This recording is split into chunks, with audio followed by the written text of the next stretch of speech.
My friend of 2 years gave me a 3-page letter that describes every way that I have wronged her. The letter recounted incidents I don't even remember, describing situations where I accidentally made her uncomfortable or used the wrong tone of voice with her. If I had been aware of these issues at the time, I would have apologized immediately. However, the way she chose to communicate her concerns feels emotionally manipulative. Despite her claiming she wrote the letter because I don't like confrontation, I had explicitly expressed my willingness to hash everything out when she delivered the letter to me in person.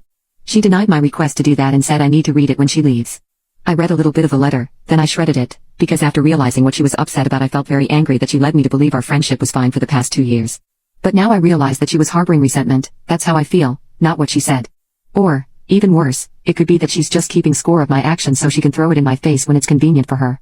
I'm thinking that's a possibility as well because around the time she handed me the letter, I had a Halloween party I was hosting in a few days. I planned this party a month in advance and when I spoke to her about it, she initially agreed to attend with her boyfriend. However, when we attended a friend's birthday party, 2 weeks before my Halloween party, I overheard her telling him they couldn't attend another friend's Halloween party because they had committed to mine. So, when she delivered the letter and then stated that she couldn't make it to my Halloween party because of these problems she had with me, I was suspicious. Then, when I saw that she had posted about going to her other friend's Halloween party, I started to question her even more.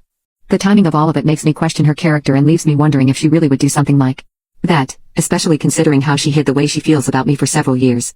Additionally, I am also thinking she may have been talking about me behind my back this whole time to her other friends and boyfriend.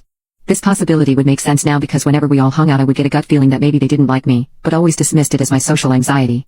This isn't even the first time we have had issues. Our friendship started to face challenges after I got engaged, which was earlier this year. When I was doing my wedding planning, I shared my financial concerns about the wedding because it was all very pricey and I just needed to rant. She generously offered to pay for the catering, and although I initially declined, she insisted it was not a problem. I agreed, but was dedicated to finding a catering option that was inexpensive, like Chipotle, because I would feel bad if she paid too much money. A few months went by and I saw that there were some golden retriever puppies that needed to be rehomed. I immediately knew that I wanted to adopt one. At the time I already had one golden retriever and really wanted her to have a friend for some time. So, I decided to get one of the puppies. Her name is Macy and she is so sweet. Macy came from an ethical breeder, so I paid a decent amount for her. When I told my friend about this, she didn't express any excitement, but I ignored that because I knew she had a long day at work and was probably tired. Well, a couple of weeks later, my friend called me up out of the blue and asked me why I got Macy. I was confused by this but told her my reasoning. She went on to explain how she feels like I'm not prioritizing my wedding and the fact that I took money from her for the catering was wrong. I was shocked by this and realized that this whole time, paying for the catering was not a gift from her, it was charity.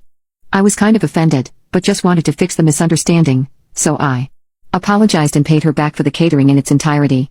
Then during my wedding week, there were several instances where she had a problem with a couple of my family members and would not let it go until I apologized on their behalf. They never even did anything to her so I didn't understand what the problem was. On my wedding day, she had a terrible attitude the whole day and gave me a bunch of sass when asking her for help on something I needed. She was one of my bridesmaids by the way. So, after I got back from my honeymoon, I spoke with her about all the drama that happened during my wedding week and I was just hoping we could just smooth out our friendship and move on. From my perspective, I figured if I became very careful with how I spoke to her, there wouldn't be any more misunderstandings. Essentially, it got to the point that I felt like I was walking on eggshells. So when she delivered me this letter, I felt angry and that there was nothing I could do to make her happy. So, the day after my Halloween party, I texted her saying that I don't feel like we are compatible anymore as friends. Then I blocked her on everything. It is clear to me now that I can't be my genuine self around her.